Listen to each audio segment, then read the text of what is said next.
The Mahabharata and the Kurukshetra War. Part 1. The Great War.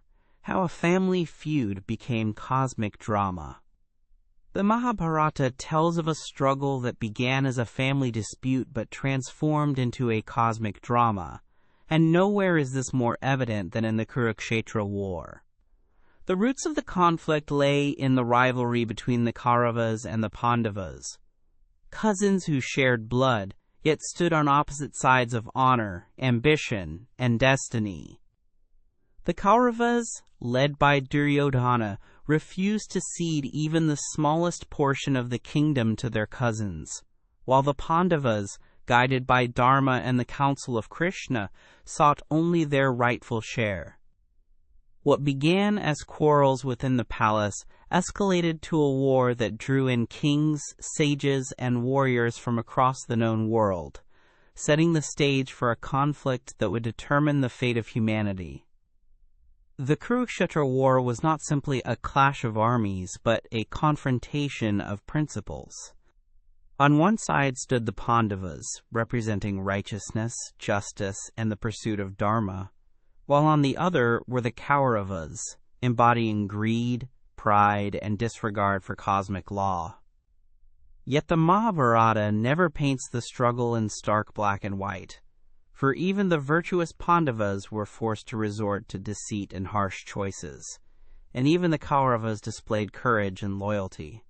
This moral ambiguity transformed the battle into a cosmic test, where every decision carried weight far beyond the battlefield. It became not just a war for land, but for the very order of the universe, where Dharma itself was put on trial. The battlefield of Kurukshetra was described as stretching endlessly, a plain upon which the destinies of countless warriors were to be decided. Chariots thundered, conches blared, and banners waved in the wind as warriors of great renown gathered.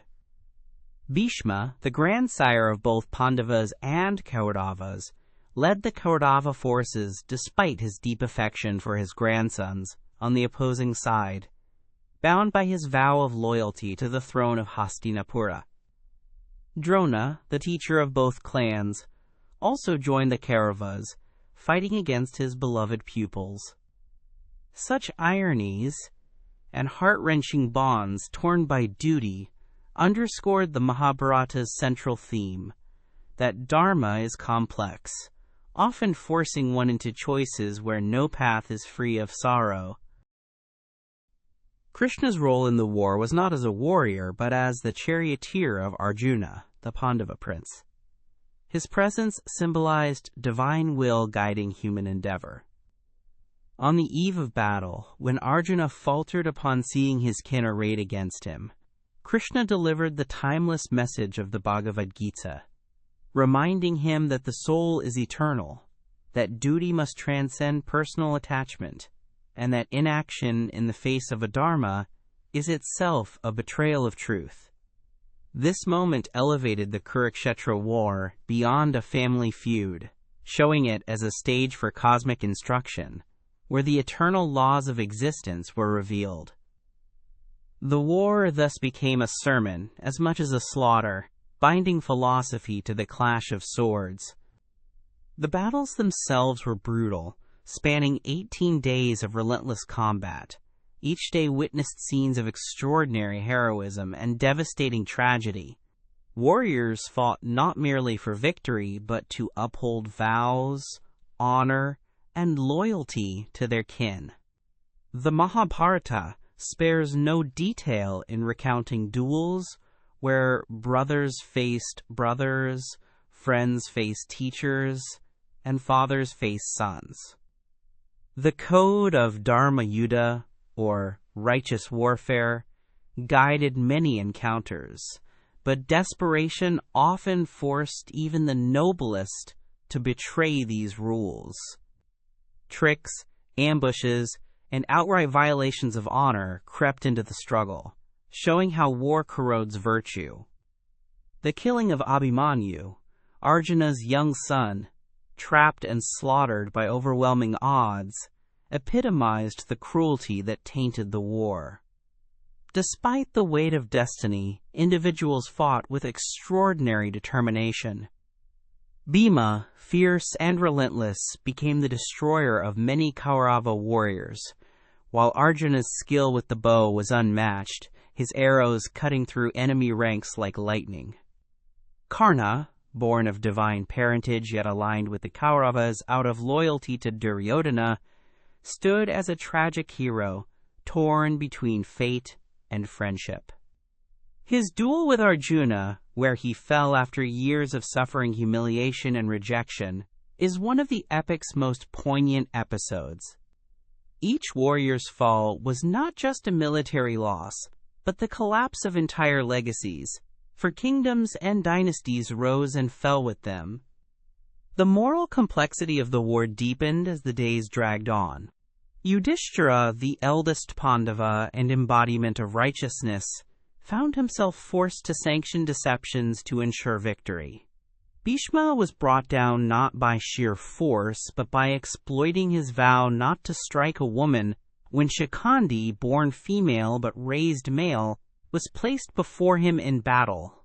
Drona, the great teacher, was killed only after the Pandavas deceived him into believing his son had died. Even Krishna urged these acts, demonstrating that Dharma in times of war cannot be measured by simple rules, but requires choices that blur the line between right and wrong. As the war reached its climax, the destruction became nearly absolute. The Kaurava brothers fell one by one, slain by Bhima in fulfillment of his terrible vows. Karna's fall shattered the morale of Duryodhana, who nevertheless fought to the bitter end. On the 18th day, Duryodhana was defeated in a mace duel with Bhima, though not before displaying remarkable skill and resilience.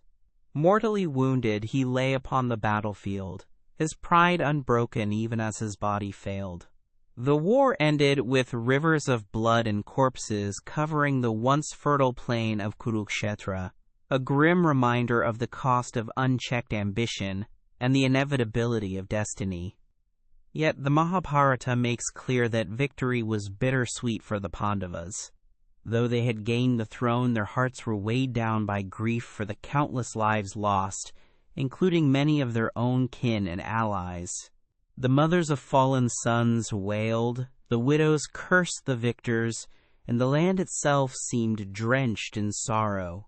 Yudhishthira, rather than exult in triumph, was haunted by guilt and reluctance to rule over a kingdom built on so much destruction. It was only through further counsel from sages and Krishna that he accepted his duty as king, illustrating again that Dharma is not about desire but responsibility, no matter how heavy its burden. The Kurukshetra War, while framed as the result of a family feud, was narrated as an event of cosmic importance. It was said that even gods and celestial beings looked upon the battlefield, for the outcome would determine the balance between Dharma and Adharma in the world. The slaughter was not only a human tragedy, but also a divine necessity to cleanse the earth of oppressive rulers and restore order. In this way, the war bridged human drama and cosmic destiny, showing how individual choices are woven into the fabric of the universe. The Mahabharata uses this war to reveal the interconnectedness of life, fate, and morality. Ultimately, the Great War of Kurukshetra demonstrated how personal desires and grudges can ignite conflicts of world-shaking consequence.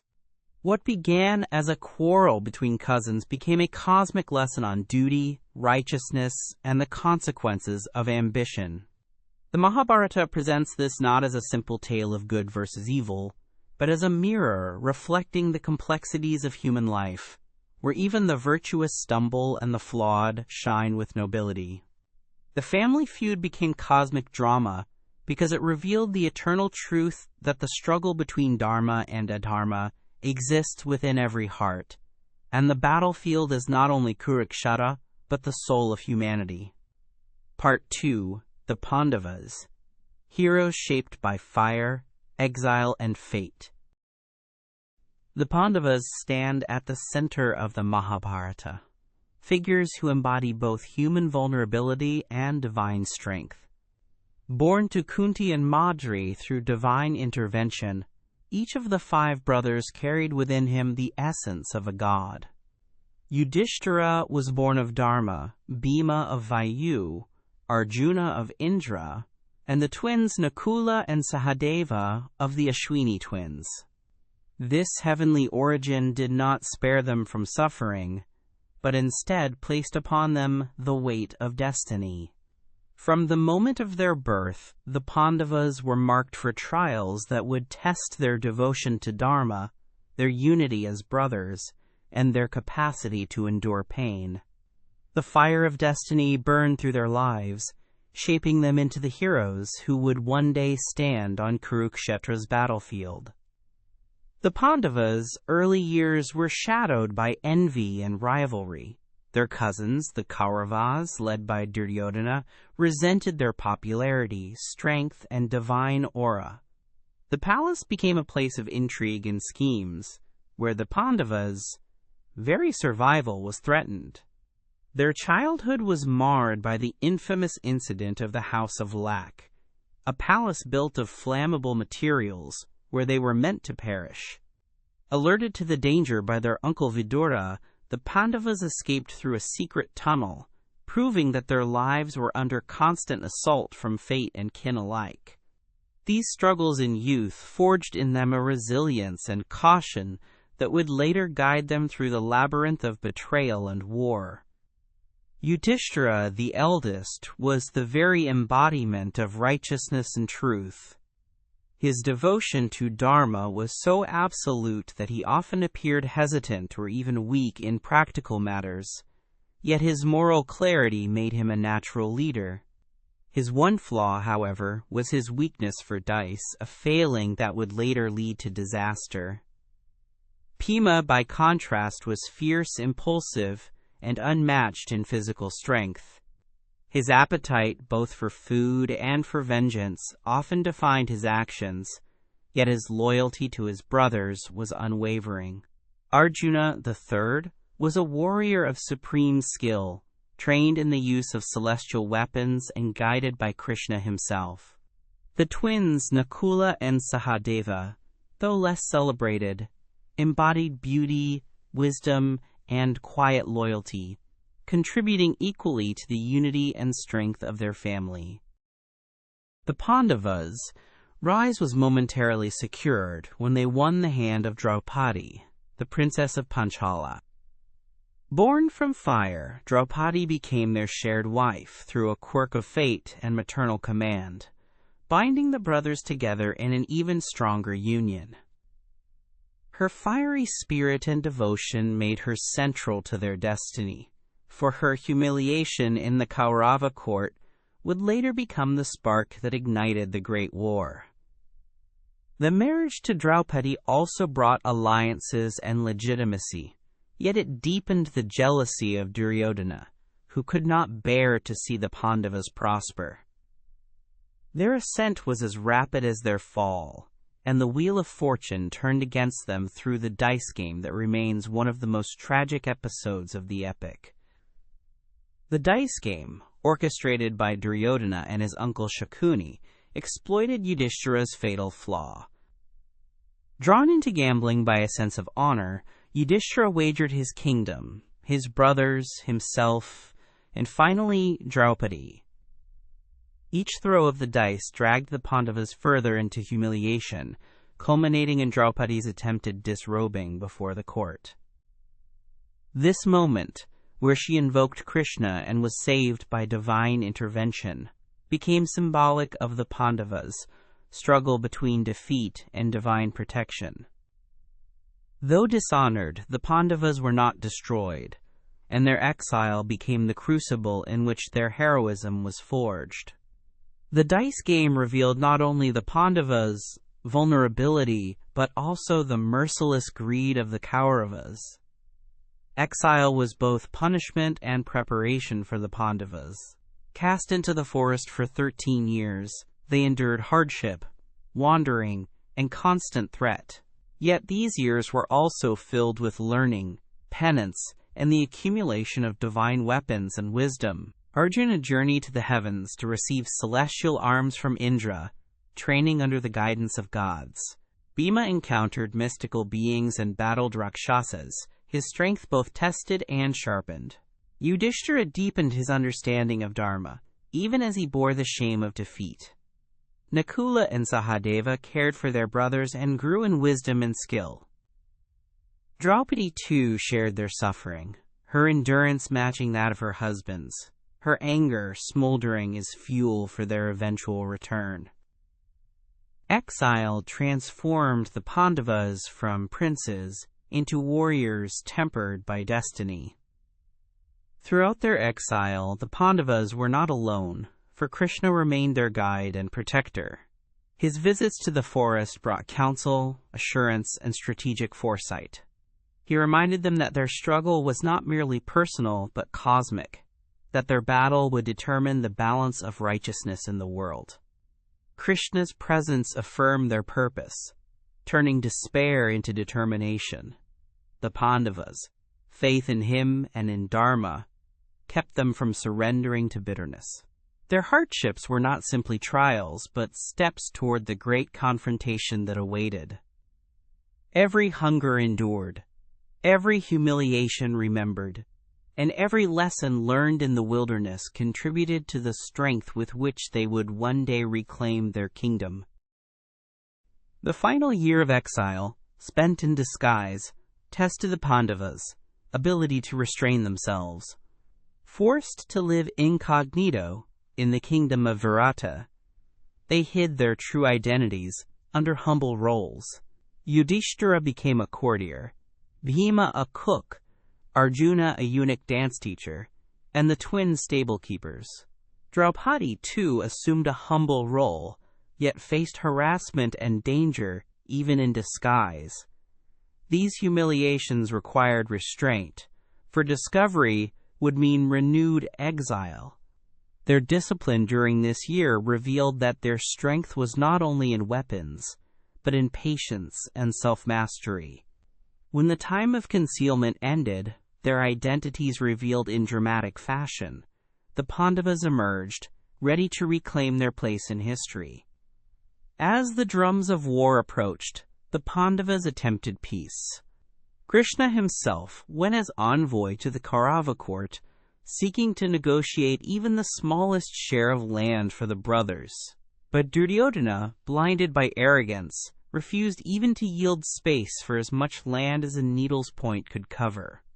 The failure of peace sealed the inevitability of war, yet it also underscored the Pandavas' commitment to righteousness. They had endured insult, humiliation, and years of exile, yet still sought reconciliation before battle. Their restraint contrasted with the Kauravas' stubbornness, reinforcing the idea that the Pandavas did not seek war out of greed, but were compelled by destiny and duty to fight. The Pandavas entered Kurukshetra carrying the weight of years of suffering, exile, and betrayal.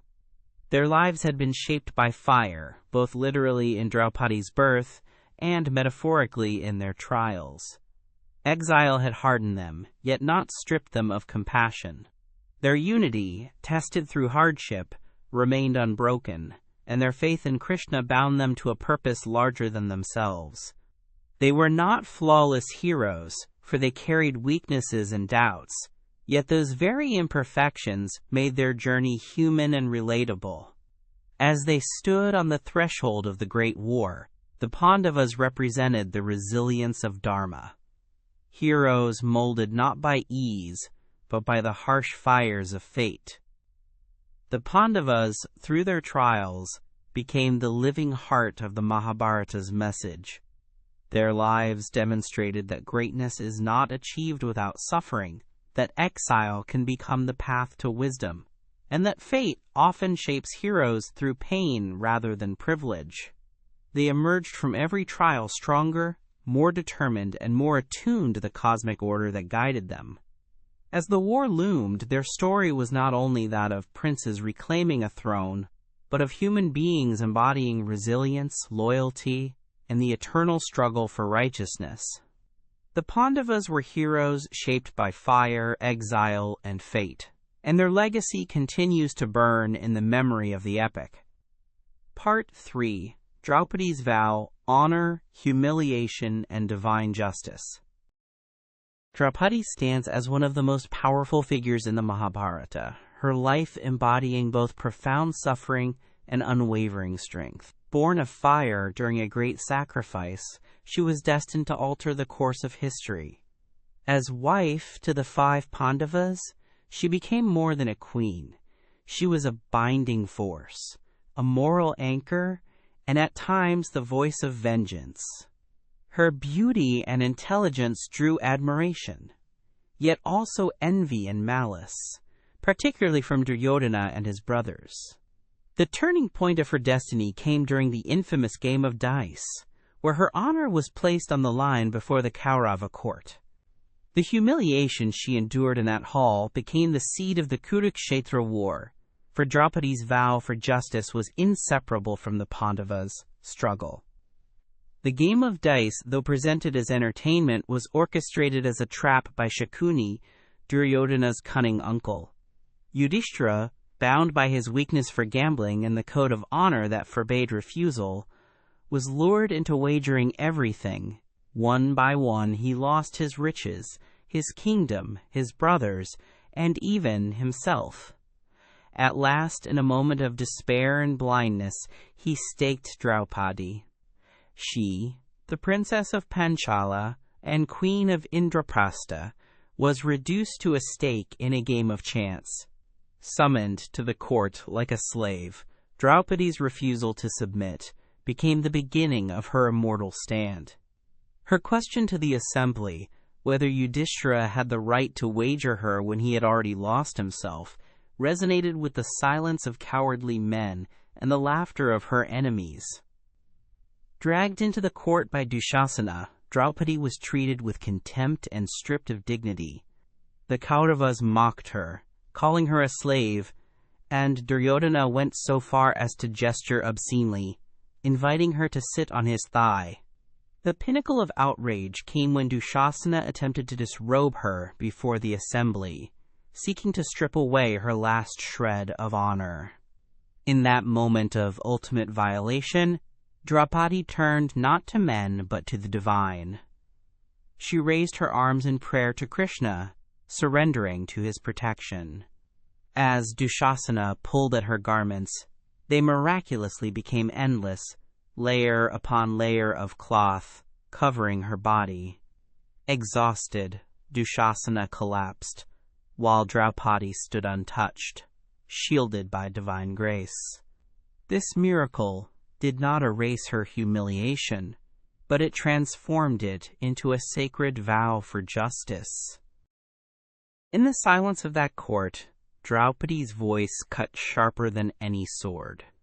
She demanded answers, questioning the very foundation of Dharma. How could men sworn to righteousness remain silent while a woman was degraded? How could elders like Bhishma and Drona allow this mockery of justice? Her words exposed the cowardice of those bound by loyalty yet unable to defend what was right. Even Yudhishthira, her husband, sat powerless, shackled by his notion of duty. Draupadi's rage was not only for herself, but for the collapse of Dharma within the royal house. Her vow that she would not tie her hair until it was washed in the blood of Dushasana became an oath of vengeance that burned within her and within the Pandavas. The vow of Draupadi was more than personal. It became cosmic. It was not simply about avenging an insult, but about restoring the moral order of the universe.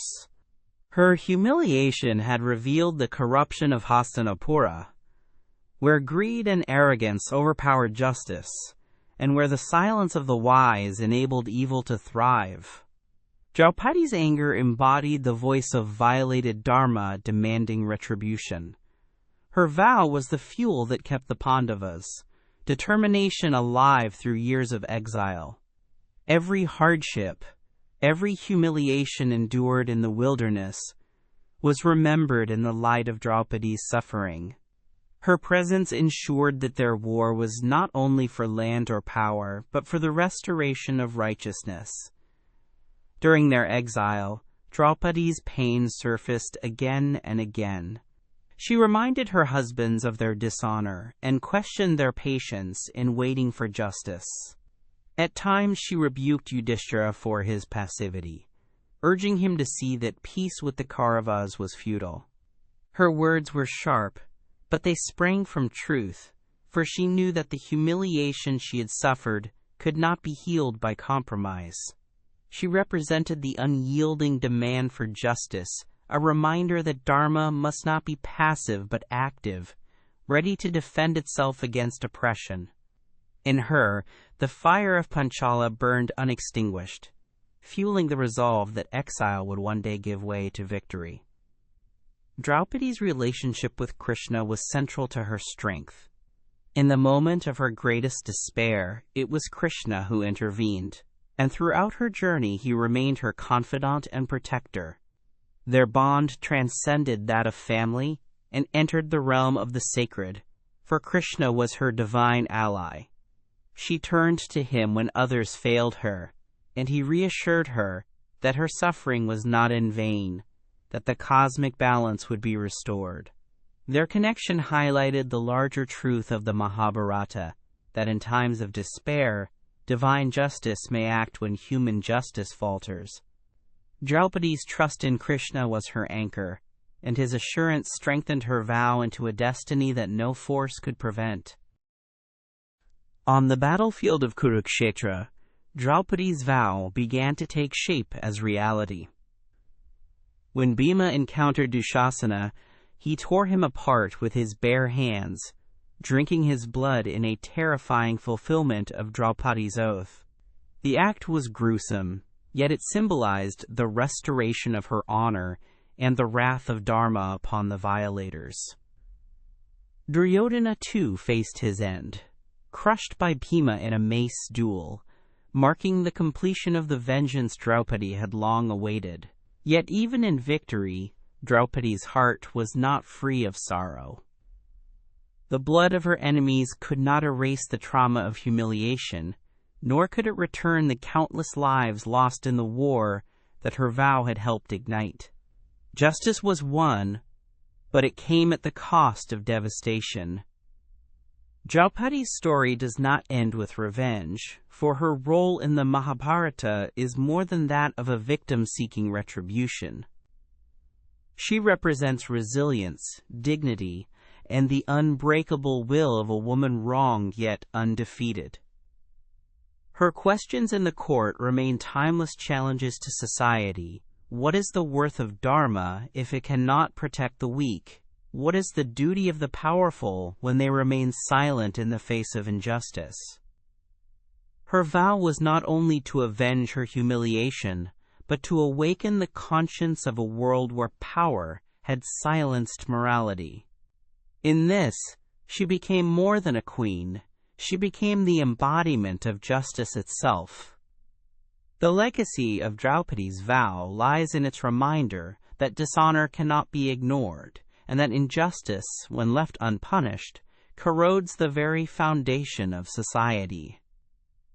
Her humiliation in the court was a moment of darkness, yet her unyielding spirit turned it into the dawn of reckoning. Through her vow, the Mahabharata reveals that divine justice often works through human determination, and that the strength of one wronged voice can alter the course of history.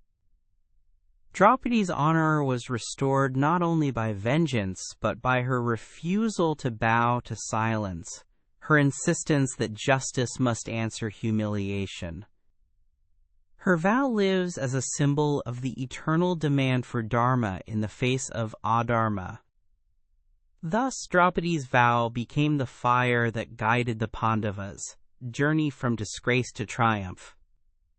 Her humiliation was not erased, but her endurance turned pain into power, shaping the destiny of kings and the fate of nations. She stands in the Mahabharata as a reminder that honor and justice are not abstract ideals, but living forces, sustained by those who refuse to be broken. Draupadi's vow was not only hers, but the vow of Dharma itself, a promise that injustice would not have the final word. Part 4. Krishna the Strategist, Divine Diplomacy in the Age of War. Krishna's role in the Mahabharata was not that of a warrior on the battlefield, but of a strategist, guide, and diplomat whose counsel shaped the course of the Kurukshetra War. Though he declared his neutrality at the start, offering his army to one side and his personal counsel to the other, his influence was decisive. Duryodhana eagerly chose Krishna's vast Narayani Sena, while Arjuna humbly chose Krishna himself, seated as his charioteer. This decision revealed the essence of Krishna's role, for his presence mattered far more than military numbers. Krishna embodied divine wisdom in human strategy, guiding the Pandavas with both diplomacy and deception when necessary. The age of war demanded not just strength of arms, but mastery of counsel, and Krishna became the strategist who balanced both dharma and pragmatism. When war seemed inevitable, Krishna made one final effort for peace. As envoy of the Pandavas, he traveled to Hastinapura, speaking directly to Duryodhana and the elders of the Kuru court. His words sought reconciliation, urging that the Pandavas be given even 5 villages, a fraction of their rightful kingdom. Yet his plea was met with scorn and arrogance, for Duryodhana would not yield even a pin's worth of land. In that refusal, Krishna exposed the intransigence of the Kauravas, ensuring that history would record them as the architects of destruction. His failed mission was not failure in truth, but the final confirmation that Adharma had chosen its path. The age of diplomacy had ended, and now only war could restore balance to the world. Krishna's role as Arjuna's charioteer became one of the most profound aspects of the Mahabharata. On the eve of battle, as the two armies stood ready, Arjuna faltered at the sight of his kin, teachers, and friends among the enemy ranks. He cast down his bow, declaring he could not kill those he loved. In this moment, Krishna revealed the timeless wisdom of the Bhagavad Gita, reminding Arjuna that the soul is immortal, that duty to Dharma transcends personal attachment, and that inaction in the face of evil is itself a Dharma. This dialogue was not only guidance for Arjuna, but a revelation for all humanity, elevating the Kurukshetra War from a family feud to a cosmic lesson. Krishna's strategy was not only military but spiritual, ensuring that the warrior fought with clarity and purpose. During the war itself, Krishna's strategies guided the Pandavas through the complexities of battle. He understood that Dharma Yuddha, the code of righteous war, was noble in theory, but insufficient in practice against an enemy that employed deceit. Thus Krishna often urged the Pandavas to act with cunning when needed, reminding them that righteousness sometimes requires bending rules to defeat greater evil. When Bhishma, the grandsire, proved unbeatable, Krishna counseled Arjuna to place Shikhandi before him, knowing Bhishma would not strike a person born a woman. When Drona's mastery threatened the Pandavas, Krishna inspired the ruse of announcing the death of Ashwatthama, leading Drona to lay down his arms.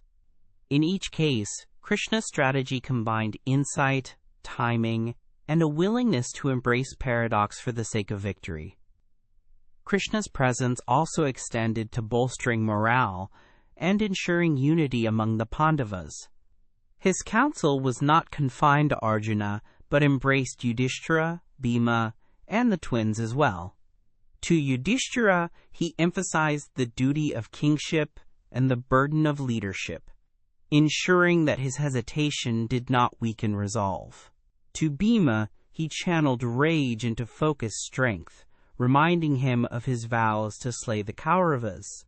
To Anakula and Sahadeva, he reinforced loyalty and balance, preventing division among the brothers. Krishna's genius lay in his ability to guide each according to their nature, turning their strengths into weapons of Dharma. His diplomacy was not only with enemies but with the hearts of allies, ensuring that the Pandavas fought as one. The duel between Arjuna and Karna was another moment shaped by Krishna's strategic intervention. As Karna unleashed his celestial weapons, Krishna pressed the chariot into the earth, causing the arrow meant for Arjuna's head to strike only his crown. Later, when Karna's chariot wheel sank into the ground, Krishna urged Arjuna to strike, reminding him that Karna had shown no mercy to Abhimanyu. The act was controversial, for it broke the codes of honorable combat.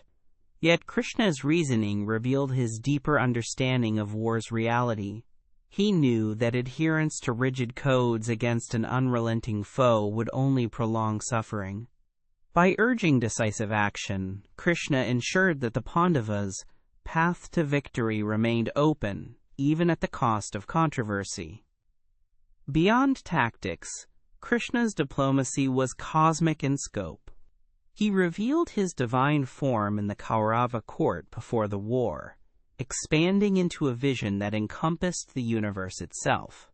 By showing his Vishvarupa, he reminded all that the war was not merely human conflict, but the unfolding of divine will. The Kauravas, blinded by pride, refused to recognize his majesty, while the Pandavas saw in him the assurance of destiny.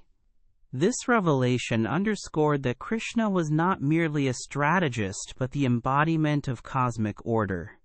His diplomacy bridged the human and the divine, ensuring that the Pandavas' struggle was aligned with the larger purpose of restoring balance to creation. Krishna also influenced the war through moments of intervention that might appear subtle yet carried immense weight. When Bhima fought Duryodhana in the final mace duel, Krishna reminded him of Duryodhana's vulnerability in his thighs.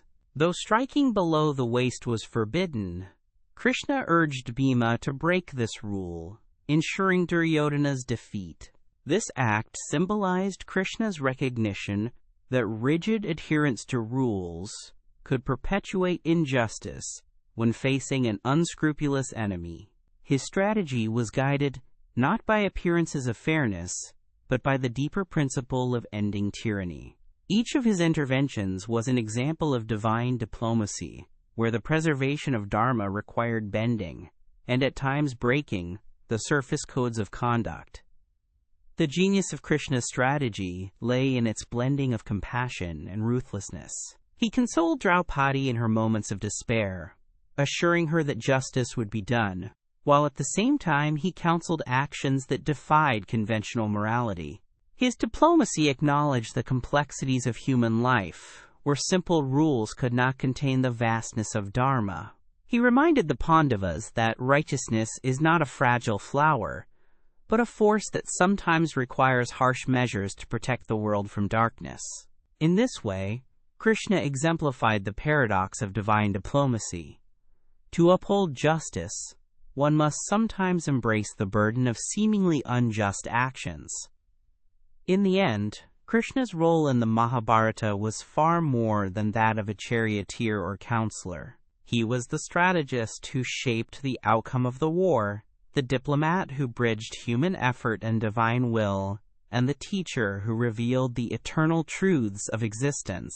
His interventions altered the course of battles, his wisdom guided the Pandavas through doubt, and his presence ensured that the war was more than a contest of strength. The Kurukshetra War was not won by arms alone, but by the vision and strategy of Krishna, who stood as the divine diplomat in an age of war.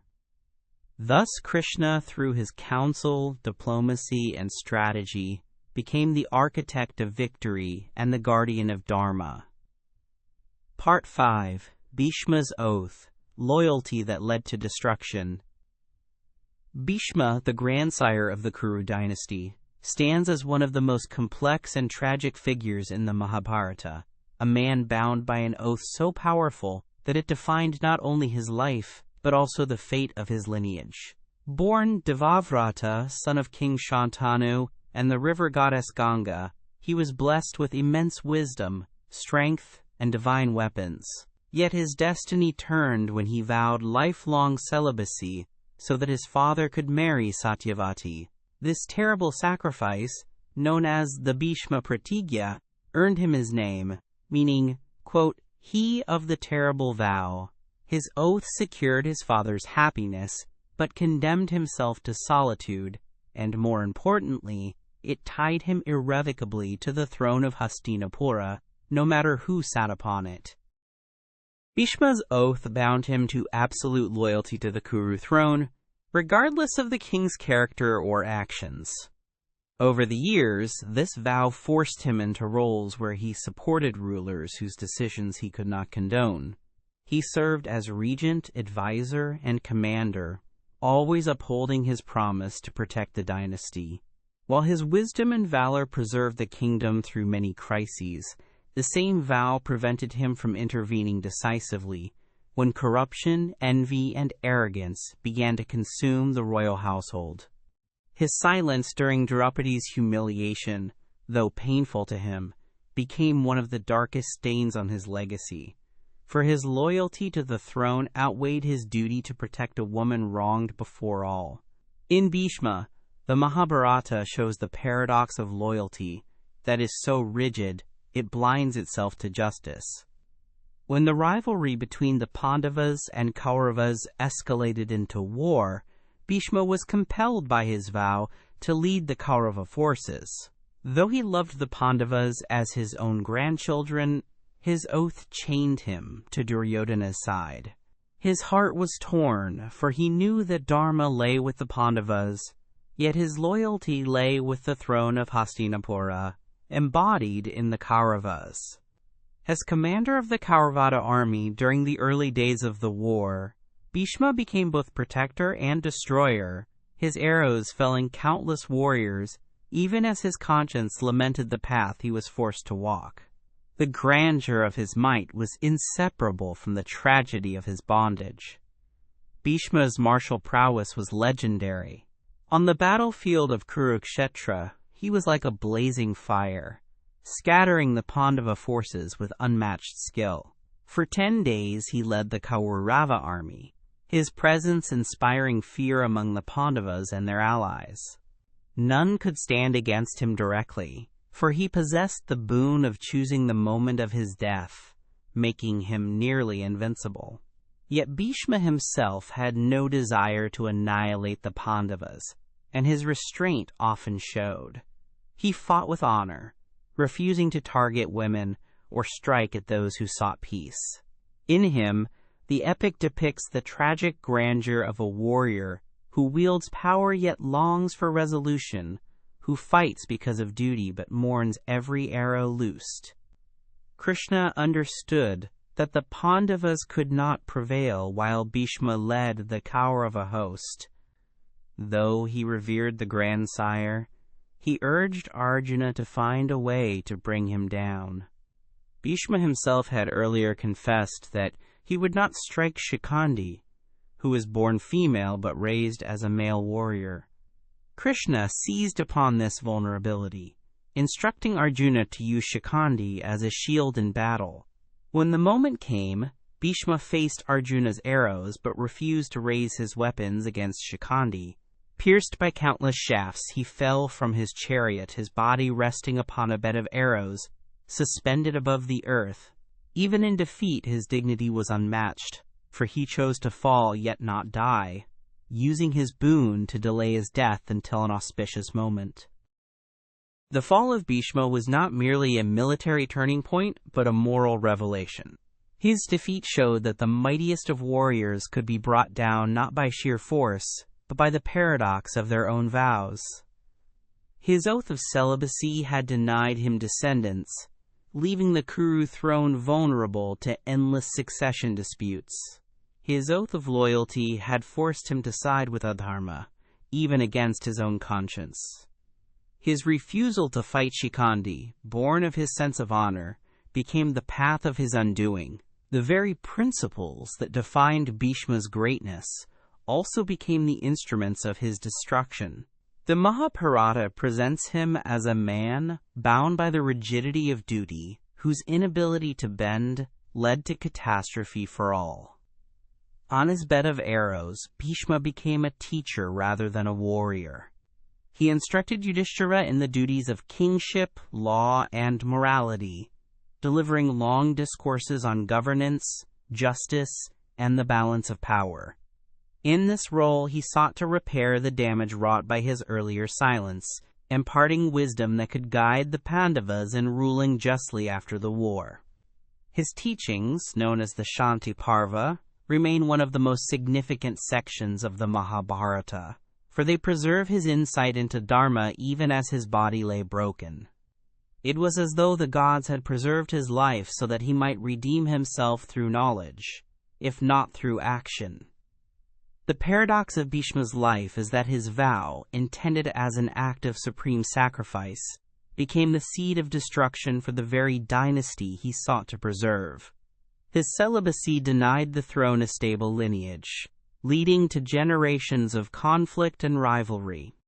His loyalty to the throne bound him to rulers who embraced adharma, forcing him into complicity with acts he despised.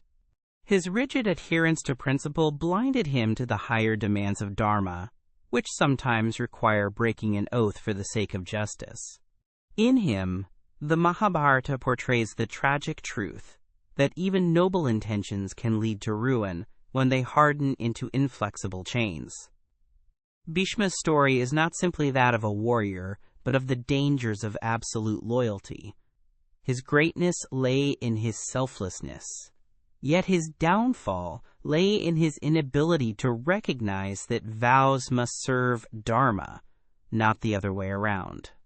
The silence in Draupadi's court, the slaughter he commanded on behalf of Duryodhana, and his forced enmity with the Pandavas, all sprang from the vow that defined him. His life teaches that duty cannot be blind, and loyalty without wisdom becomes destructive. In the end, Bhishma himself recognized this, using his final days to counsel the victors on how to avoid the mistakes he had made. The Mahabharata immortalizes Bhishma as a towering figure, revered and mourned by both sides. His presence on the battlefield symbolized the weight of tradition, the nobility of sacrifice, and the tragedy of inflexible duty. His bed of arrows became a throne of wisdom, where he reconciled his failures by offering guidance to the future. Bhishma's oath, though terrible, gave him greatness, but it also condemned his dynasty to fire and ruin. In him, the epic shows that the highest virtues, when taken to extremes, can become the engines of destruction. His life and fall remain a reminder that Dharma requires not only vows, but also the wisdom to see when vows must bend to truth. Thus Bhishma's oath, born of loyalty, became the chain that bound him and the dynasty to destruction. Part 6. Karna, the tragic hero with a secret birthright. Karna is perhaps the most tragic figure of the Mahabharata, a warrior of unmatched valor whose destiny was shackled by secrecy and rejection. Born to Kunti before her marriage, he was the son of the sun god Surya, blessed with divine armor and earrings at birth. Yet his mother, fearful of shame, abandoned him on the river, where he was found and raised by a humble charioteer and his wife. This secret of his birth determined the course of his life, for though he possessed royal and divine lineage, he grew up mocked as the son of a Sutta, denied the respect he deserved. His greatness lay not only in his skill, but in his resilience, for he rose from rejection to challenge the mightiest warriors of his age. From his youth, Karna faced humiliation at every turn. He mastered archery with unyielding dedication, aspiring to equal or surpass Arjuna, yet when he displayed his skills in public, he was mocked for his low birth. Drona refused to teach him, considering him unworthy of a kshatriya's training. Karna then turned to Parashurama, the great teacher of warriors, concealing his heritage to be accepted as a disciple. He excelled under Parashurama's tutelage, learning the secrets of celestial weapons, but fate revealed his lie when Parashurama discovered his lowly birth. Cursing him in anger, Parashurama declared that Karna would forget the use of divine weapons at the moment he needed them most. Thus, from his earliest years, Karna's life was bound by the cruel irony of fate, where every achievement was shadowed by misfortune. Karna's rejection by the world found an answer in the friendship of Duryodhana. Recognizing his strength and valor, Duryodhana embraced him as an ally and crowned him king of Anga, lifting him to royal status. In that moment of acceptance, Karna's loyalty to Duryodhana was sealed forever. For Karna, who had known only scorn, Duryodhana's friendship was not just political, but deeply personal, a recognition of his worth as a warrior and man. This bond became unbreakable, leading Karna to side with the Kauravas in the Great War, even when he learned the truth of his divine birth. His loyalty, though noble in intention, became the chain that bound him to Adharma, forcing him to fight against his own brothers, the Pandavas, whom he never knew as kin until it was too late. Karna's enmity with Arjuna became one of the defining rivalries of the Mahabharata. Arjuna, born of Indra, represented the ideal kshatriya, respected and adored, while Karna, born of Surya yet raised as an outcast, embodied defiance and resentment. Their duels, both verbal and martial, symbolized the clash between destiny and rejection. Karna's desire to surpass Arjuna was not merely ambition, but a lifelong struggle for validation against the one who possessed everything he had been denied. The gods themselves seemed to conspire in favor of Arjuna, gifting him celestial weapons and Krishna as his guide, while Karna bore the weight of curses and his own secret birth. This rivalry was not only of skill but of fate, one destined to end in tragedy. The secret of Karna's birth was revealed to him before the war, when Kunti approached him in private. She pleaded with him to join his brothers, disclosing that he was her firstborn and thus the eldest Pandava. She promised him kingship if he chose to side with them. Yet Karna, though shaken, refused.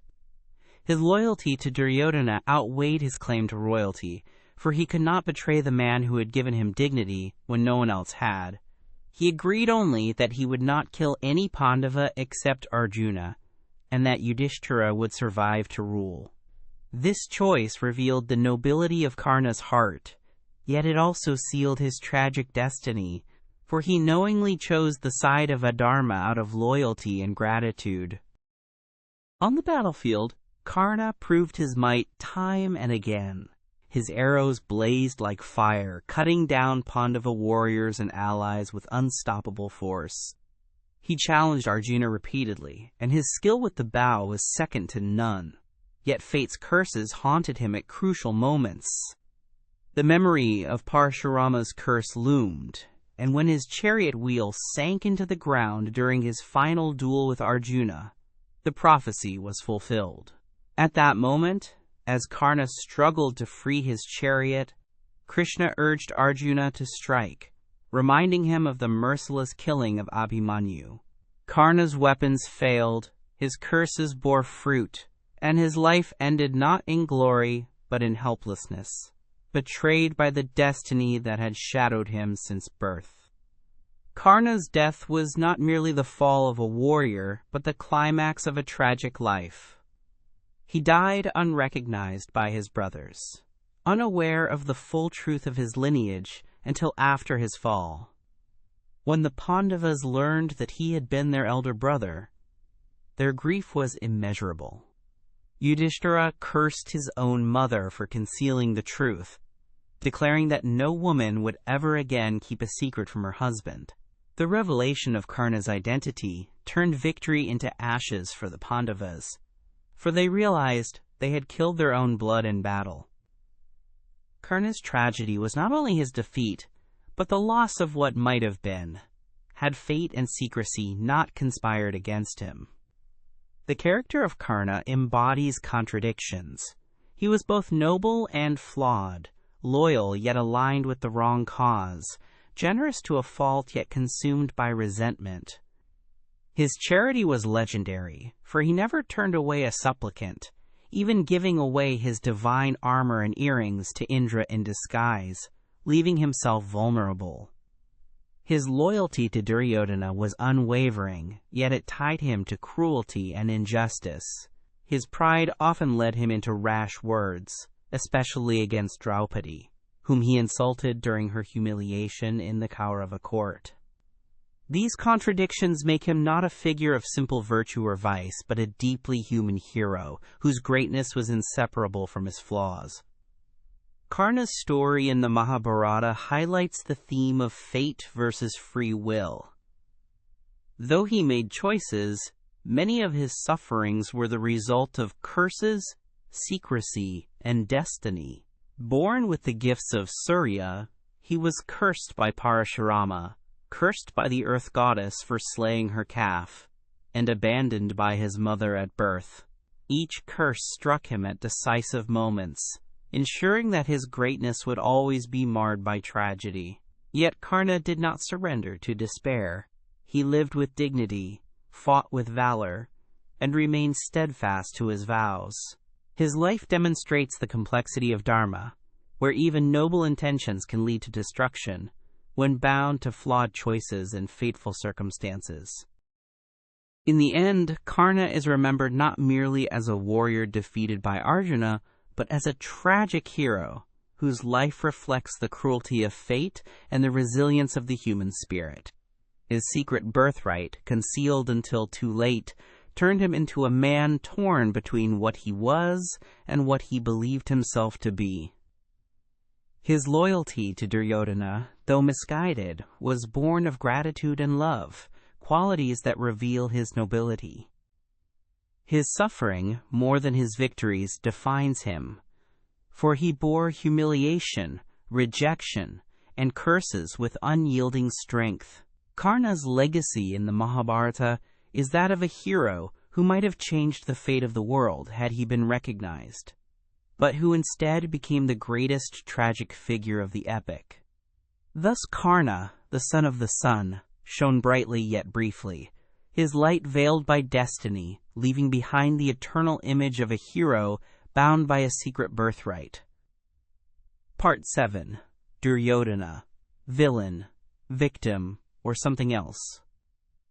Duryodhana remains one of the most debated figures of the Mahabharata, cast often as the villain who brought about the ruin of his family, yet his story resists such simple categorization. Born to Dhritarashtra and Gandhari, he entered the world under ominous signs, his birth accompanied by dark portents that warned of destruction. Despite this, his parents, love, and the indulgence of elders allowed him to grow unchecked in pride and ambition. From childhood, he harbored envy of the Pandavas, particularly Bhima, whose strength overshadowed him and whose scorn deepened his insecurity. To Duryodhana, the Pandavas represented a threat to his power and legitimacy, and his life became a relentless struggle to assert his superiority. He was driven not only by malice but by fear of being eclipsed, a flaw that turned him into both aggressor and victim of destiny. Duryodhana's resentment was sharpened by the favoritism shown toward the Pandavas, whose divine heritage and charisma won admiration from all quarters. He perceived himself as the rightful heir to Hastinapura, yet his cousins, born of gods, seemed destined to overshadow him. The coronation of Yudhishthira as king of Indraprastha struck Duryodhana as an intolerable humiliation, especially when he saw the splendor of the Pandavas' new capital. The story of his fall into a crystal pool, mocked by Draupadi, remains one of the defining insults that stoked his wrath. Though the incident may seem minor, it wounded his pride deeply, planting in him a hatred that would never be extinguished. To him, the Pandavas were not just rivals. They were usurpers who mocked his dignity and denied him what he believed was rightfully his. Duryodhana's alliance with Karna gave him strength and confidence. In Karna, he found not only a warrior of unmatched skill, but a friend who accepted him without judgment. This bond was built on mutual recognition, for just as Karna was denied honor due to his supposed low birth, Duryodhana too felt deprived of recognition by fate and family. By crowning Karna king of Anga, Duryodhana secured a loyal ally and simultaneously struck at the pride of the Pandavas. Their friendship was genuine and humanized Duryodhana, showing that beneath his arrogance lay the capacity for loyalty and affection. It was this loyalty, however, that hardened his resolve, for with Karna at his side, he believed he could challenge even the gods. Together they formed the core of the resistance to the Pandavas' claim, uniting their grievances into defiance. The infamous dice game revealed Duryodhana's cunning and cruelty. Envious of the Pandavas' prosperity, he conspired with Shakuni to strip them of their kingdom through gambling. This act was not merely a ploy for power, but an expression of his festering resentment. When Draupadi was dragged into the court and humiliated, Duryodhana's mockery, inviting her to sit upon his thigh, exposed the depths of his arrogance.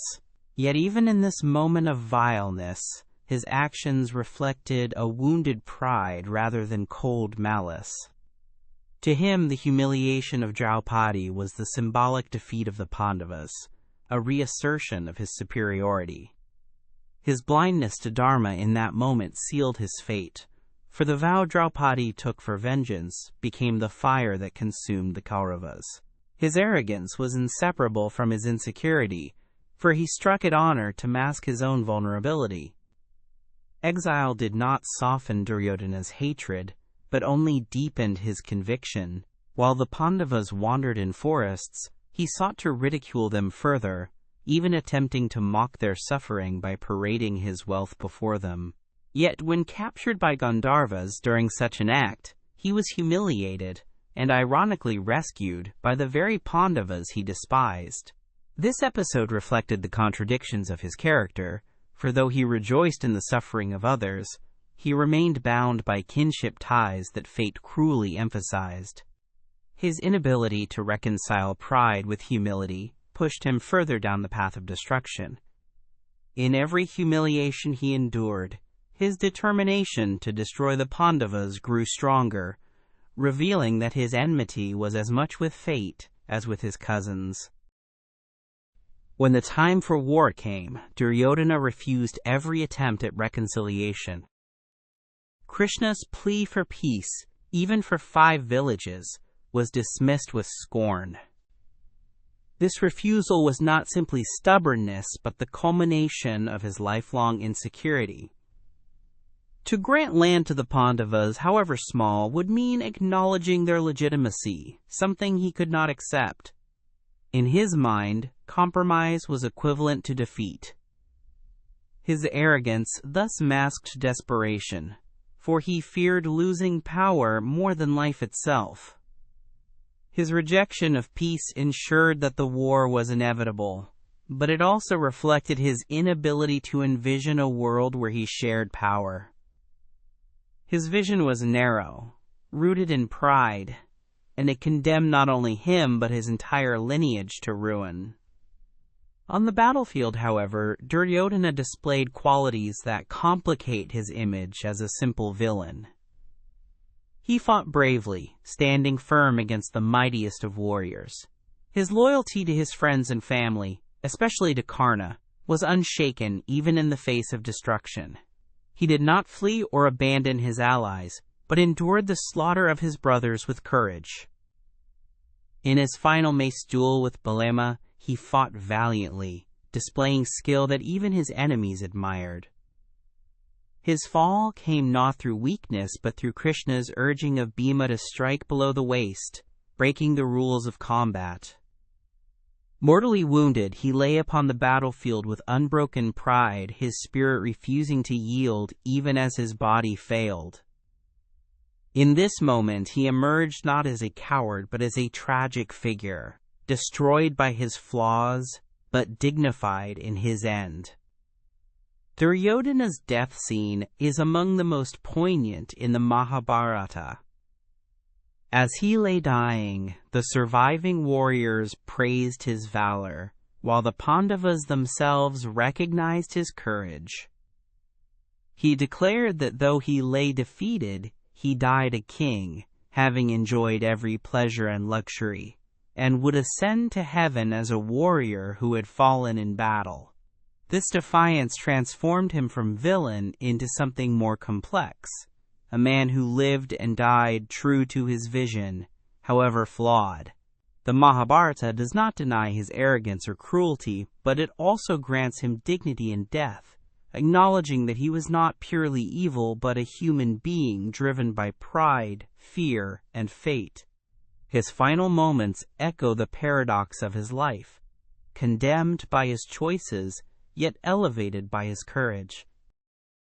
The legacy of Duryodhana lies in the ambiguity of his character. He was the aggressor who refused peace, the instigator of Draupadi's humiliation, and the architect of war.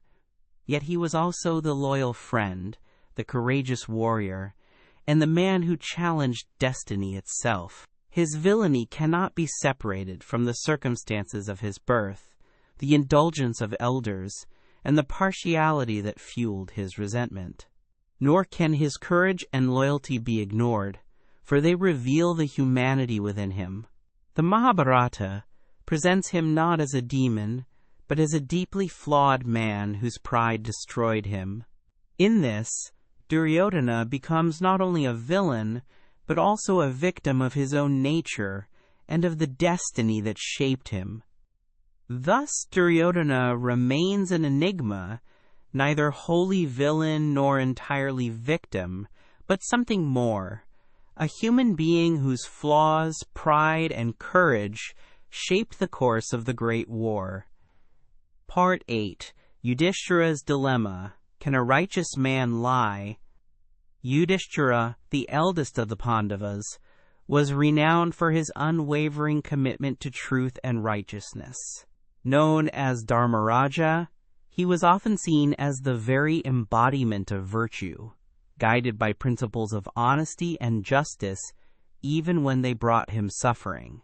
His love for truth was so deep that even gods admired his integrity, and his people trusted him as a king who valued fairness above all. Yet the Kurukshetra War forced Yudhishthira into a series of moral crises, where the very foundation of his character was tested. The most profound of these dilemmas was whether a man devoted to righteousness could utter a lie if it meant securing victory and restoring Dharma. The war demanded compromises, and for Yudhishthira, compromise with truth was the hardest test of all. The seeds of this dilemma were planted long before the war, during the infamous game of dice. Yudhishthira's addiction to gambling contradicted his otherwise noble nature, and led to catastrophe for his family. He lost his kingdom, his brothers, himself, and finally Draupadi. His weakness in that moment raised questions about the limits of Dharma, for a sense of honor bound him to play, but his choice brought ruin. Even then he sought to cling to truth and fairness, accepting exile rather than resisting unfair outcomes. This pattern of choosing principle over practicality followed him into the war, but the battlefield was not a place where simple truths could prevail. His belief that Dharma could guide every action met with the harsh reality of deceit and destruction, where sometimes truth itself became an obstacle to justice. The Great War forced Yudhishthira to confront situations where the truth endangered his cause. The clearest instance was during the battle with Drona, the formidable teacher of both Kauravas and Pandavas. Drona's mastery made him nearly invincible, and the Pandavas could not overcome him as long as his spirit remained unbroken. Krishna, recognizing this, devised a strategy to deceive Drona into believing that his beloved son Ashwatthama had been killed.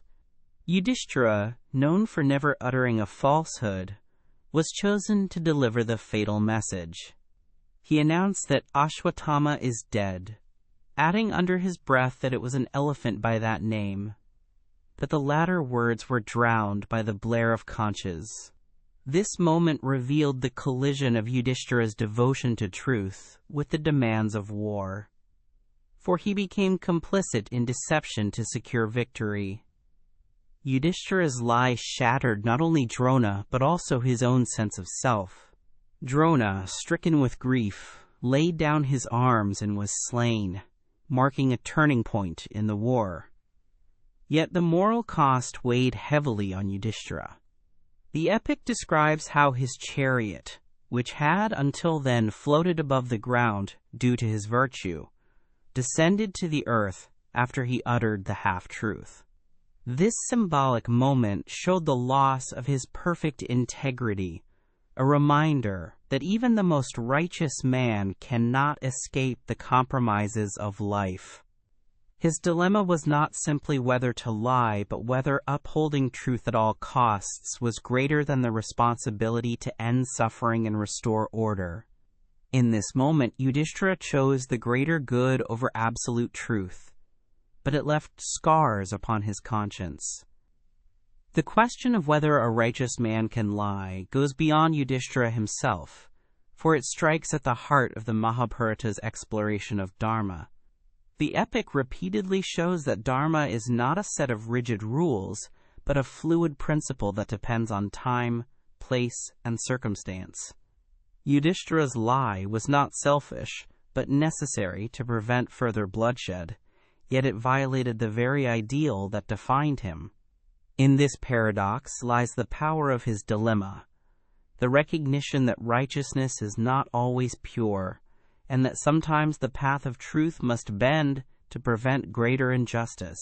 The Mahabharata uses Yudhishthira's struggle to show that morality is complex, and even the most virtuous may falter when faced with impossible choices.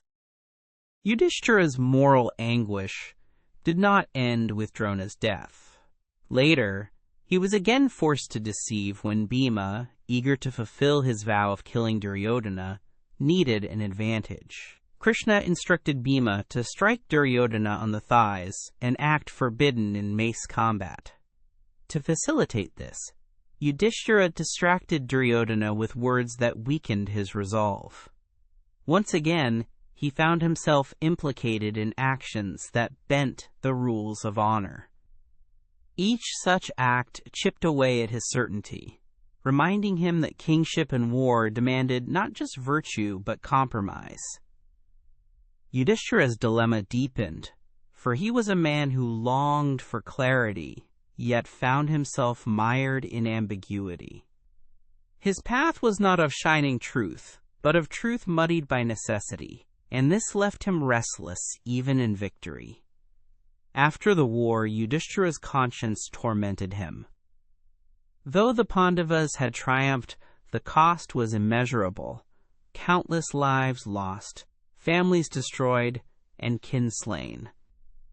Instead of rejoicing, he was filled with guilt, wondering whether the lies, deceptions, and compromises had stained his soul beyond redemption. His reluctance to assume the throne reflected this inner turmoil, for he saw himself not as a victor, but as a sinner weighed down by untruth. Only through the counsel of sages like Bhishma, who lay on his bed of arrows imparting wisdom, did Yudhishthira come to accept that Dharma is not always about unbending truth, but about responsibility to the greater good. His struggles remind us that righteousness is never absolute, and even the purest intentions can be tainted by the world's complexity. Yudhishthira's dilemma also resonates with the larger question of whether Dharma should be judged by actions or intentions. His half-truth to Drona was motivated not by malice but by the necessity of saving countless lives. His silence in other moments was born of respect for duty, not cowardice. The Mahabharata insists that dharma cannot be measured by rigid formulas, and Yudhishthira's life exemplifies this. He was not less righteous because he lied, but he was humanized, made real by his struggle to balance ideals with necessity. In his conflict, we see the eternal human struggle between principle and pragmatism, between the desire for purity and the demands of responsibility. His life shows that dharma is not perfection, but the courage to make choices in impossible circumstances. The symbolic consequences of Yudhishthira's compromises also highlight the tension between personal virtue and collective duty. His descent from the floating chariot marked not only the loss of his spiritual purity, but also his acceptance of the burdens of leadership. A king cannot always live by absolutes, for ruling requires decisions that affect countless lives. By agreeing to deception, Yudhishthira crossed the threshold from being a man of personal virtue to a king responsible for restoring cosmic balance. The Mahabharata suggests that this transition is inevitable, that those who lead cannot cling to rigid ideals if it means abandoning their duty to protect the world. In Yudhishthira's story, truth and deception intertwine to serve a higher purpose, showing that righteousness is not unbending, but responsive. Ultimately, Yudhishthira's dilemma over lying is what makes him one of the most compelling figures in the Mahabharata. His struggle reflects the epic's broader message that life is filled with contradictions, where even the noblest must sometimes choose a path that compromises their ideals. He remained a man devoted to dharma, yet he learned that dharma is not about avoiding impurity, but about shouldering it for the sake of the world. His lives were not victories but sacrifices, each one costing him part of his innocence. Yet through them, he preserved the larger order of justice and peace. His story does not glorify falsehood, but acknowledges that truth itself can be complicated when tested by destiny. Thus, Yudhishthira's dilemma reminds us that the question of whether a righteous man can lie has no easy answer, for the Mahabharata teaches that dharma lies not in perfection, but in responsibility. Part 9. The Game of Dice. How Kingdoms Fall Over Chance. The game of dice in the Mahabharata is one of the most significant turning points of the epic, for it transformed a simmering rivalry into a catastrophic conflict. At its heart was Yudhishthira, the eldest Pandava, whose devotion to dharma was marred by his fatal weakness for gambling. Invited by Duryodhana and Shakuni under the guise of hospitality, Yudhishthira could not refuse, for to decline a game was considered an insult in royal etiquette.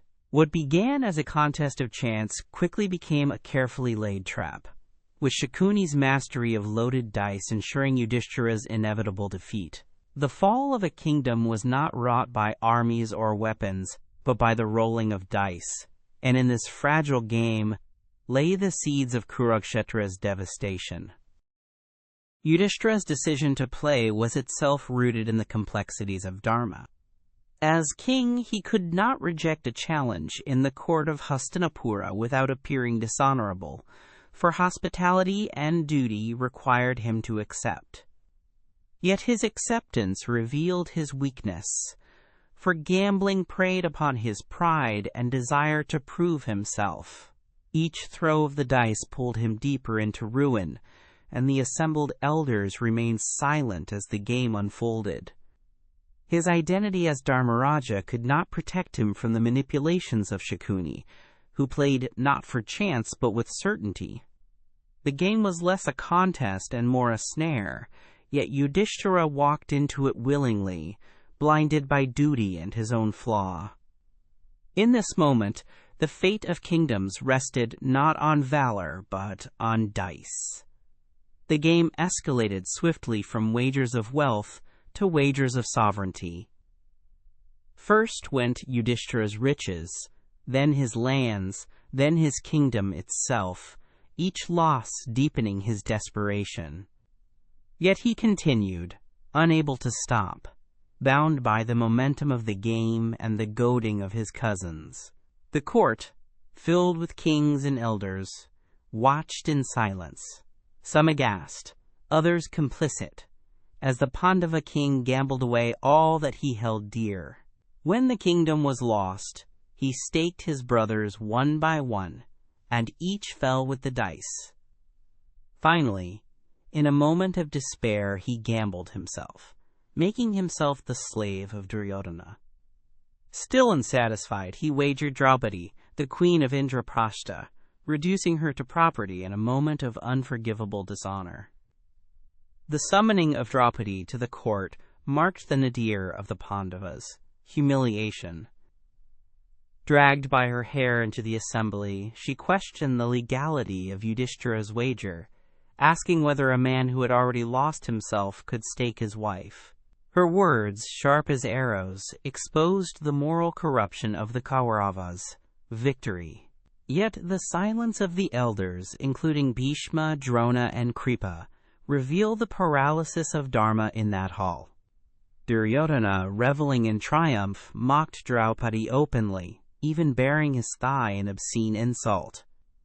Dushasana attempted to strip her, but in that moment of darkness, divine intervention saved her, as her garments became endless, protecting her honor. This miracle symbolized that, though the Pandavas had fallen, Dharma had not been entirely extinguished. The humiliation of Draupadi turned the game of dice into a cosmic event, for it shifted the conflict from a family rivalry to a moral crisis. Her vow that she would not bind her hair until it was bathed in Dushasana's blood transformed the personal dishonor into a sacred oath of vengeance. The silence of the court became complicity, implicating even the wisest and noblest in the crime. The dice game, meant to humble the Pandavas, instead created a wound that could only be healed by war. Draupadi's humiliation became the flame that burned throughout the years of exile, keeping alive the memory of injustice and ensuring that reconciliation would never be possible. In this way, the roll of dice condemned an entire dynasty to destruction. After the first game ended, Dhritarashtra, under pressure from Vidura and others, sought to restore balance by granting the Pandavas their freedom and kingdom back. Draupadi's fiery words and her appeal to Dharma forced him to act, and for a moment justice seemed restored. Yet Duryodhana's pride could not allow peace to endure. He goaded his father into inviting Yudhishthira once again to a second game, this time with exile as the wagerer. Once more, bound by the code of kingship and his fatal flaw, Yudhishthira agreed. Predictably, he lost again to Shakuni's loaded dice, condemning the Pandavas to 13 years of exile, the last year in disguise. Thus the game of dice, played not once but twice, ensured that the Pandavas' humiliation would echo for years before culminating in war. The symbolism of the dice game lies in its portrayal of chance as a mask for destiny. Though Shakuni manipulated the dice, the outcome was more than trickery. It was the unfolding of fate. The Pandavas were destined to lose in order to endure exile, to gather strength, and to return for the great reckoning of Kurukshetra. The dice became instruments of destiny, reducing kings and heroes to pawns in a cosmic plan. Yudhishthira's weakness, Shakuni's cunning, and Duryodhana's malice were all threads woven into the fabric of fate, showing that even the smallest acts can carry the weight of universal consequence. The fall of kingdoms over dice illustrates the fragility of power and the inevitability of destiny's hand. The elders' silence during the game also underscores the Mahabharata's meditation on responsibility. Bhishma, bound by his vow, refrained from intervening. though his conscience was torn. Drona and Kripa, loyal to the throne, remained passive. Dhritarashtra, blind both in body and in will, hesitated until forced by Draupadi's appeal. Their silence was as destructive as Duryodhana's arrogance, for it revealed that the decay of Dharma often comes not only from the wicked, but also from the silence of the wise. The dice game became a courtroom of morality, exposing the failings of all, where even the great fell short of righteousness. It was not only Yudhishthira's weakness that doomed the Pandavas, but the complicity of an entire court that refused to stand for truth. The game of dice also reflects the Mahabharata's central theme that Dharma is fragile, easily distorted by greed and pride. What should have been a sport became a tool for destruction, as Shakuni turned chance into certainty and honor into humiliation. The game reduced kingship to slavery and queenship to property, showing how quickly power can crumble when ethics are abandoned. It was not the battlefield but the gambling hall that marked the true beginning of the war, for there the bonds of kinship, honor, and justice were shattered. The fall of the Pandavas in that hall was the fall of Hastinapura itself, for the moral center of the kingdom collapsed with every throw of the dice. In retrospect, the game of dice stands as a lesson in how pride, weakness, and silence can combine to destroy kingdoms. Yudhishthira's flaw, Duryodhana's malice, Shakuni's deceit, and the elders' inaction formed a perfect storm that tore apart the Kuru dynasty. It was not swords but dice that set fire to the world, showing that destruction often begins not on battlefields, but in halls of power where decisions are made. The Mahabharata teaches that Dharma cannot survive when rulers abandon self-restraint, and when the powerful exploit the weak. The dice game was not merely a gamble, it was the moment when destiny chose war. Thus the game of dice remains the pivotal reminder of how kingdoms can fall not through strength of arms, but through the weakness of men. Part 10. The End of Dharma. What is left after everyone dies? The Kurukshetra War, after 18 days of slaughter, left behind not triumph but silence, the emptiness of a field littered with corpses and rivers of blood. The Pandavas had won, yet victory came at such a cost that it resembled defeat. The Kauravas were annihilated, their 99 brothers slain, their allies destroyed, their dynasties broken. Great warriors like Bhishma, Drona, Karna, and countless others lay dead, their glory extinguished. For the Pandavas, too, the loss was unbearable, for they had sacrificed friends, teachers, and kin in the name of Dharma. What remained was not the shining order of righteousness, but a kingdom drenched in grief, where widows wailed and mothers cursed the victors. The end of war revealed that when everyone dies, even Dharma seems diminished, weighed down by sorrow. Yudhishthira, crowned king after the war, did not rejoice, but lamented. The throne he had long been denied now seemed a burden, its gold stained by the memory of betrayal, lies, and slaughter.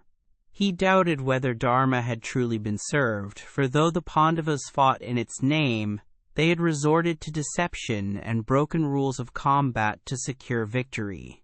His conscience accused him, whispering that he was a butcher rather than a king. He wished to renounce the world and retreat into the forest, unwilling to rule over a land soaked in blood. It was only through the counsel of sages and the words of Bhishma from his bed of arrows that he was persuaded to accept his duty. Yet even then, the fire of guilt remained, dimming the light of Dharma. The devastation of Kurukshetra extended beyond the fallen warriors to the entire kingdom. Women wandered the ruins, seeking husbands, sons, and brothers who would never return. The cries of widows echoed in the streets of Hastinapura, accusing the victors as much as the vanquished. The mothers of the slain cursed the Pandavas, calling them murderers who had destroyed their own blood. Even Gandhari, blind queen of the Kauravas, though she acknowledged the inevitability of fate, cursed Krishna himself for allowing the slaughter to unfold. In her grief, she declared that his Yadava clan would one day perish just as hers had, planting the seeds of destruction that would later consume Krishna's people. The end of the war was thus not peace, but the sowing of future sorrow. Bhishma, though defeated, remained alive on his bed of arrows, choosing the time of his death through his boon. From that bed, he delivered discourses on kingship, justice, and morality to Yudhishthira. His teachings formed the Shanti Parva, a vast reflection on how Dharma must be practiced in governance, war, and daily life. Yet even as he spoke, his words carried the weight of futility, for the kingdom had been destroyed by the very principles he defended. His counsel served as a reminder that wisdom often arrives too late, that Dharma revealed after the slaughter cannot undo the carnage. Bhishma's long suffering before death symbolized the endurance of wisdom amid destruction, yet also the irony that truth had failed when it was most needed. The Pandavas, though victorious, carried deep scars. Bhima had fulfilled his vow by slaying Duryodhana, yet the manner of the strike, below the waist, haunted him. Arjuna had killed Karna, but only when fate rendered him helpless, leaving the duel tainted by unfairness. Nakula and Sahadeva, though less central in combat, bore the weight of shared guilt, for their loyalty tied them to every act of deceit committed.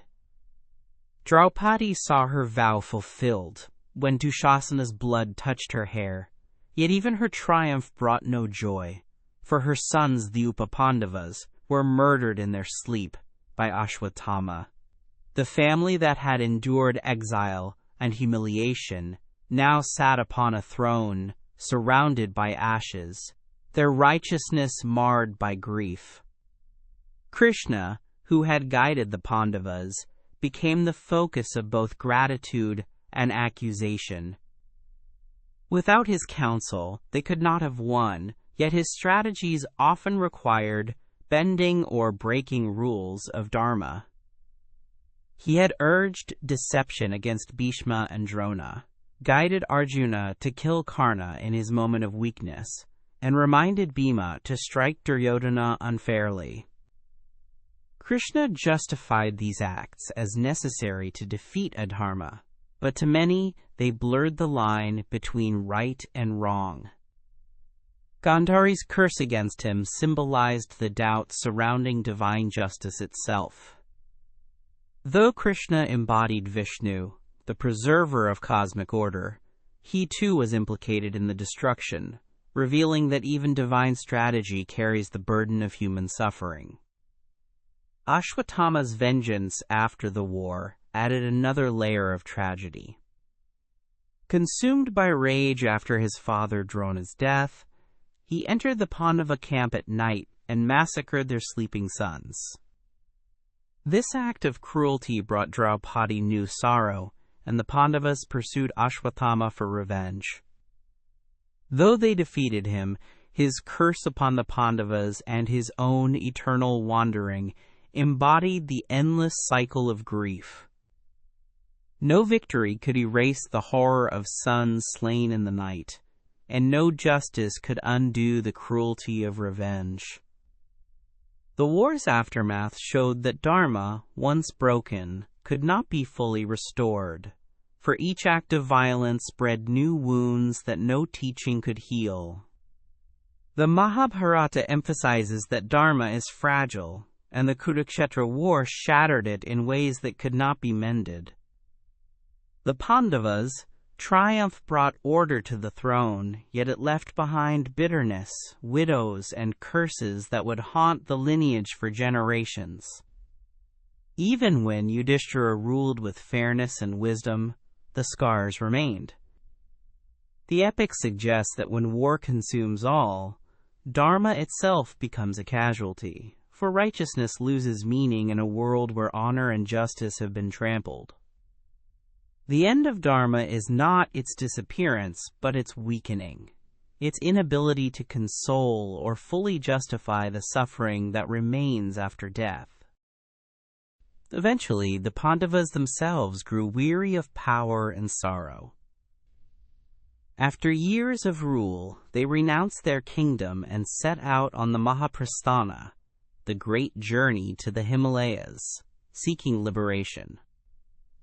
One by one, they fell along the way, each burdened by flaws and attachments, until only Yudhishthira remained. He alone reached the gates of heaven, accompanied by a dog who revealed himself to be Dharma in disguise. Yet even there he faced trials, for he was shown hell before heaven, forced to witness the suffering of his loved ones.